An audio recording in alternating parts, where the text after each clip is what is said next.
Friends, जैसा कि आप लोग जानते ही हैं कि गर्मियां आ चुकी हैं और इस बार गर्मियों की छुट्टी बच्चों के साथ साथ बड़ों को भी घर पर ही बितानी पड़ सकती है।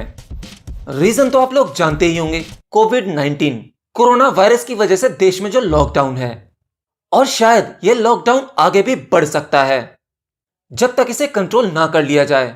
एनीवे, गर्मियों से राहत पाने के लिए आज मैं आप लोगों के लिए लेकर आया हूं एसी का comparison, inverter AC versus non inverter AC.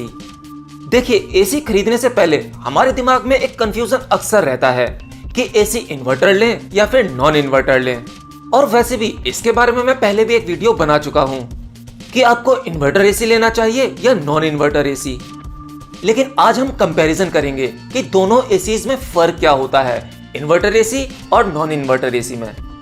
चलिए पहले बात करते हैं नॉन इन्वर्टर एसी की। देखिए, नॉर्मल एसीज यानी नॉन इन्वर्टर एसीज में क्या होता है, इसका कंप्रेसर एक फिक्स स्पीड पर सेट होता है।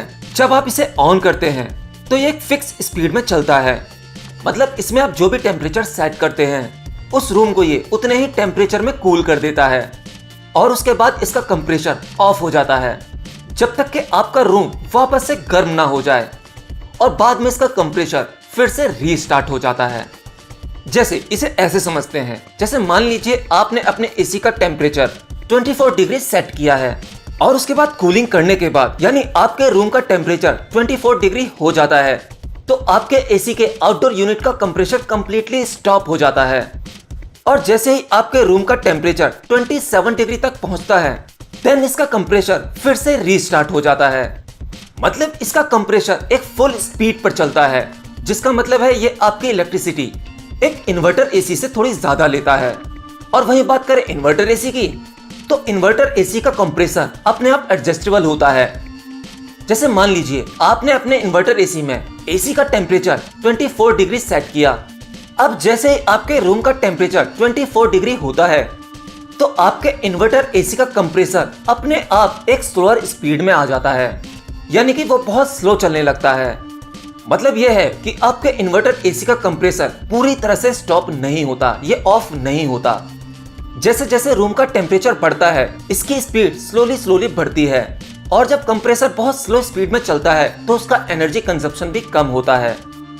और नॉर्मल एसी में जब कंप्रेसर रीस्टार्ट होता है तो वो एक झटके से एनर्जी कंज्यूम करता है और जब एक नॉर्मल एसी का कंप्रेसर एक झटके से स्टार्ट होता है तो वो आपके इन्वर्टर एसी से 3 गुना ज्यादा इलेक्ट्रिसिटी कंज्यूम करता है। और बात करें दोनों एसीज की नॉइस की, तो इन्वर्टर एसी के आउटडोर यूनिट में नॉइस थोड़ी सी कम होती है as compare non inverter AC के, लेकिन याद रखना बहुत ज्यादा फर्क नहीं होता। और बात करें कूलिंग की, तो दोनों ही एसीज की कूलिंग बहुत अच्छी है। बस नॉन इन्वर्टर एसी में थोड़ा सा फ्लक्चुएशन होता है कूलिंग का, लेकिन लिटरली उतना पता नहीं चलता। एकदम से कंप्रेसर ऑफ होगा और ऑन होगा तो कहीं कहीं पर आपको एकदम से कूलिंग थोड़ी ज्यादा लग सकती है और ऑफ होने पर थोड़ा नॉर्मल जैसा। नॉर्मल से मतलब ये नहीं कि गर्मी लगने लगेगी, वो रूम का टेम्परेचर एडजस्ट कर लेता है। एनीवे, ये बहुत छोटी सी चीज है, ये आपको पता भी नहीं पड़ेगी। अब बात करते हैं ओजोन फ्रेंडली की। कोई भी एसी लेने से पहले आपको ये पता होना चाहिए कि उस एसी में कौन सी गैस का इस्तेमाल किया गया है ताकि आपके पर्यावरण को कोई नुकसान ना हो, ओजोन लेयर को नुकसान ना हो। पुराने कुछ नॉर्मल एसीज में R22 नाम की गैस का इस्तेमाल किया जाता है जो है HCFC, मतलब हाइड्रोक्लोरोफ्लोरोकार्बन। R22 यानी ये वाली गैस हमारी ओजोन लेयर के लिए काफी ज्यादा नुकसानदायक है। और वहीं इन्वर्टर एसी में R410A और R32, ये दोनों ही गैसेस जो इन्वर्टर एसी में इस्तेमाल की जाती हैं, इनकी कॉस्ट काफी कम होती है R22 वाली गैस से, यानी जो पुराने नॉन इन्वर्टर एसी में पड़ती थी। हाँ, R22 वाली गैस का कॉस्ट बहुत कम है, लेकिन अब घबराने की जरूरत नहीं है। अब लगभग बहुत सारी कंपनीज जो नॉन इन्वर्टर एसी भी बनाती हैं वो भी R32 गैस का इस्तेमाल कर रही हैं। R22 ऑलमोस्ट खत्म होता जा रहा है। गैस सस्ती है लेकिन ओजोन लेयर के लिए काफी नुकसानदायक है। तो आप एसी लेने से पहले चाहे आप इन्वर्टर लें चाहे नॉन इन्वर्टर, तो गैस का पहले पता कर लें कि उसके अंदर कौन सी गैस का इस्तेमाल किया गया है। अगर R32, R410A इन दोनों गैसेस का इस्तेमाल किया गया है तो ये एनवायरमेंट फ्रेंडली हैं, यानी हमारे वातावरण के लिए और ओजोन लेयर के लिए नुकसानदायक नहीं है। अब बात करते हैं इलेक्ट्रिसिटी बिल की।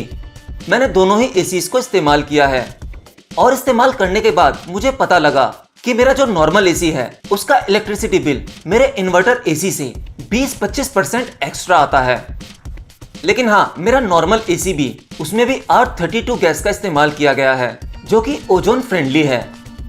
अगर मेंटेनेंस की बात करें तो नॉर्मल एसी का मेंटेनेंस एक इन्वर्टर एसी के मेंटेनेंस से थोड़ा सस्ता है। इन्वर्टर एसी में जब भी कोई प्रॉब्लम आती है तो उसे फिक्स करने के लिए या रिपेयर करने के लिए नॉर्मल मैकेनिक मना कर देता है और उसे रिपेयर कराने में उसकी कॉस्ट भी थोड़ी ज्यादा लगती है। इन्वर्टर एसी की गैस यानी R410A ये हाथों के लिए नुकसानदायक होती है। ये एक तरह से आपके हाथ जला सकती है, तो शायद इसलिए भी लोकल मैकेनिक शायद इसे जल्दी से रिपेयर करने के लिए हाँ नहीं करते। आपको कंपनी से ही इंजीनियर को बुलवाना होगा जो नॉर्मल से थोड़ा ज्यादा कॉस्टली होगा। अब दोनों ही एसीज की कॉस्ट की बात करते हैं। इन्वर्टर एसी की कॉस्ट नॉर्मल एसी से थोड़ी ज्यादा होती है। अगर आप एक अच्छा एसी लेना चाहते हैं तकरीबन 7 से 10 हजार रुपए का डिफरेंस होता है। और हाँ, एसी लेने से पहले आपको ब्रांड का भी ध्यान रखना होगा। मैंने पिछले साल ही एक एसी खरीदा था 1.5 टन का जो कि डेकिन कंपनी का है और ये 1.5 टन का एसी मैंने 35,000 रुपीज में लगवाया था। और हाँ, मैंने नॉन इन्वर्टर एसी लगवाया था।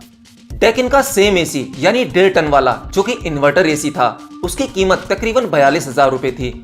अब मैंने ये डिसीजन क्यों लिया, अगर आप ये जानना चाहते हैं तो मुझे कमेंट करके बता दीजिएगा, मैं इसके ऊपर भी एक वीडियो बना दूंगा। और मैं अपना ये भी एक्सपीरियंस बताऊंगा कि मैंने नॉन इन्वर्टर एसी काफी महीने इस्तेमाल किया है तो उसे इस्तेमाल करने के बाद मेरा इलेक्ट्रिसिटी बिल कितना आता है। एनीवे, आपकी जो भी क्वेरीज हो, जो भी सवाल हो, वो मुझे कमेंट बॉक्स में लिखकर बता देना। उसके ऊपर मैं एक सेपरेट वीडियो फिर से बना दूंगा। और मेरी गारंटी है आपको एसी खरीदने से पहले कोई भी कंफ्यूजन नहीं होगी और आपका डिसीजन 100% सही होगा। तो बस अपने सवाल मुझे कमेंट कर सकते हैं। मिलता हूं नेक्स्ट वीडियो में। Till then, good bye.